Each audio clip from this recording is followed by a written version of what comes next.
Hello everyone. Today we will be doing a very important theorem of this chapter triangles, that is theorem 6.1. So let us first see what does this theorem say. So the theorem is, if a line is drawn parallel to one of the side of a triangle, like see, if this is the one side of a triangle, right? This is a triangle. So अगर मैं एक line draw कर रही हूँ इस line से parallel, that is D E, right, to intersect the other two sides in two distinct points, ये इस लाइन को डी पे इंटरसेक्ट किया और ये वाली लाइन को ई पे इंटरसेक्ट किया, right, at two distinct points, then the other two sides are divided in the same ratio. मतलब इस लाइन से पैरेलल में ड्रॉ करूँ तो ये और ये और ये और ये, मतलब इन दोनों का जो रेशियो होगा वो हमेशा कैसा रहेगा, सेम. जैसे कि A D by D B and A E by E C, वो हमेशा सेम ही रहेगा. Are you getting me? If this two lines are parallel, तो वो हमें प्रूव करना है. इसका प्रूफ जो है वो भी इम्पॉर्टेंट है, तो हमें ये प्रूफ भी याद रखना है. ये एग्जाम्स में पूछा जाता है, तो let us do it. So what is the first thing? पहले हमको सबसे पहले क्या करना है, just we are given a triangle and we are drawing a line D E. Okay, so first of all line D E draw की हुई है. तो अब हम क्या करेंगे, देखिए पहले what we will write that join B E N C D. मैंने इधर पे ऑलरेडी ड्रॉ करके रखी है B E N C D. Okay, और दूसरा क्या लिखेंगे, ड्रॉ ये वाला D M perpendicular to A C and E N perpendicular to A B. ये दोनों चीज़ हमको करना है. D M perpendicular to A C, ये ए सी लाइन जो है ये डी एम उससे परपेंडिकुलर है और ई एन जो है वो ए बी से परपेंडिकुलर है. ओके, नाउ अब क्या लिखेंगे, area of triangle A D E. Area of triangle A D E क्या होगा, we all know that it is half into base into height, right. So half into ये A D ई, उसमें base कौन सा है, हम शायद यहाँ पे ये परपेंडिकुलर लाइन ले तो ये बेस हो गया, right, this is base and this is altitude, so this is the base. So half into base is AD into height is EN. Okay, are you getting me? Okay, now see, this much we all know. Now see, if we all know that area of triangle को हम ऐसे भी लिख सकते हैं, area of triangle ADE, right, ADE, area of triangle ADE is equals to half into AD into EN. हो गया. अब दूसरा ट्रायंगल ले लेते हैं हम. अब देखिए ये ए डी ई हुआ, अब इससे जॉइंट कौन सा ट्रायंगल है, बी डी ई है, तो हम वो वाला ट्रायंगल ले लेते हैं. तो area of triangle B D E क्या होगा, तो area of triangle B D E भी क्या होगा, half into base into height. तो उसके लिए बेस क्या होगा ये, और उसकी हाइट कौन सी होगी ये. मतलब ये जो है पूरा बेस है, तो ये ट्रायंगल के लिए परपेंडिकुलर डिस्टेंस है, क्योंकि ऑब्ट्यूज एंगल है तो यही उसका परपेंडिकुलर डिस्टेंस होगा ना, ये पूरी लाइन के लिए ये perpendicular distance. Are you getting me? तो हमको हाइट तो यही लेनी है, भले ही वो ट्रायंगल के बाहर हो, पर क्योंकि वो परपेंडिकुलर डिस्टेंस है ऑब्ट्यूज एंगल के लिए, तो बाहर ही होगा. तो हाफ इंटू बेस कौन सा होगा, डी बी. मैं बी डी ई की बात कर रही हूँ, राइट. तो होगा डी बी इंटू ये डी बी ई के लिए बेस है डी बी और हाइट है ई एन. डन. नाउ अब मैं area of triangle A D E और एक तरीके से भी लिख सकते हैं, राइट, तो हम वो देखते हैं. Also area of triangle A D E equals to half into, देखिए मैंने ये वाला लिया था, अगर मैं ये लूँ तो ये हाइट लूँ और ये बेस हो जाएगा ना, तो वो क्या होगा, half into base means A E into altitude is D M and area of triangle D E C that will be equals to, अब ये वाला ट्राइंगल, राइट, तो उसके लिए बेस क्या होगा ई सी और हाइट क्या होगा डी एम. तो half into base into altitude. Are you getting me? हाँ, डी ई सी के लिए ये होगा बेस और ये होगा उसकी हाइट. ओके, तो ई C into D M. Now अब हम उसका रेशियोज लेंगे.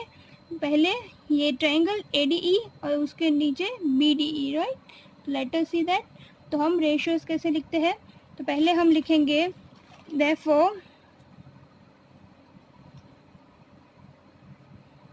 area of triangle ADE by area of triangle DEC क्या होगा, दोनों में पहले क्या है, हाफ इंटू, मैं पहले A E by D M वाला ही लिख लेती हूँ, A E into D M divided by half into E C into D M. यहाँ से D M cancel, half half cancel, तो क्या बचा, A E by E C. Are you getting me? अब क्या होगा, देखिए ये जो है दोनों ट्राइंगल्स ए डी ई और B D E, they both are on the same base D E. We all know that जब दो ट्राइंगल्स, देखिए हमने 9th स्टैंडर्ड में पढ़ा था ना कि if the area of two triangles they both are on the same base, area of sorry B, ये दोनों है जो B D E and D E C, ये दोनों between the same base and between the two common lines, two parallel lines. तो ऐसा जब भी होता है तब हम लोगों ने ये ऑलरेडी पढ़ा हुआ है कि when two triangles are on the same base and lying between the two parallel lines, तब उन दोनों का एरिया कैसा रहता है, सेम रहता है ना। ये triangle okay, B D E and ये वाला triangle D E C, right. तो तब हम क्या लिखेंगे, नाउ एरिया ऑफ ट्राइंगल कौन सा, बी डी ई और A C E. Now area of triangle B D E is equals to area of triangle D C D E C. क्यों, because lying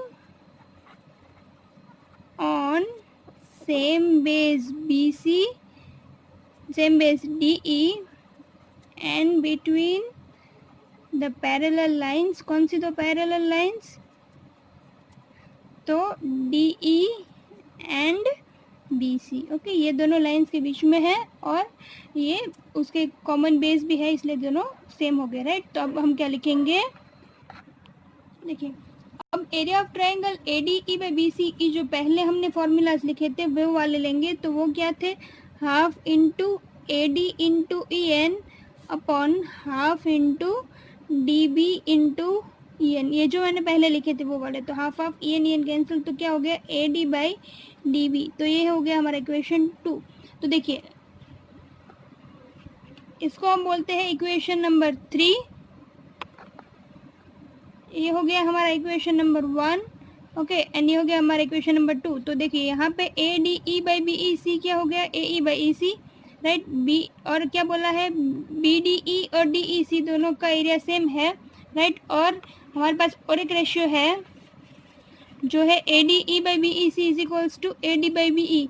तो तीनों इक्वेशंस में से हम क्या लिख सकते हैं, therefore from equation 1, 2 and 3 we can say that AD by DB जो रेशियो है, right, AD by DB is equals to वो वाला जो रेशियो था वो क्या था, AE by EC, AE by EC, ये दोनों सेम हो गया, राइट। तो ये उससे क्या पता चलता है कि ये दोनों जो रेशियो है, जो हाफ हाफ जो रहता है उसका, राइट, वो सेम रहता है। जैसे कि if we write that A D by D B is equals to A E by E C, तो maybe these are the midpoints. ये मिड पॉइंट्स हो भी सकते हैं और ना भी हो, पर वो रेशियो हमेशा कैसा रहता है, सेम। ओके, सो ये we have to keep in mind.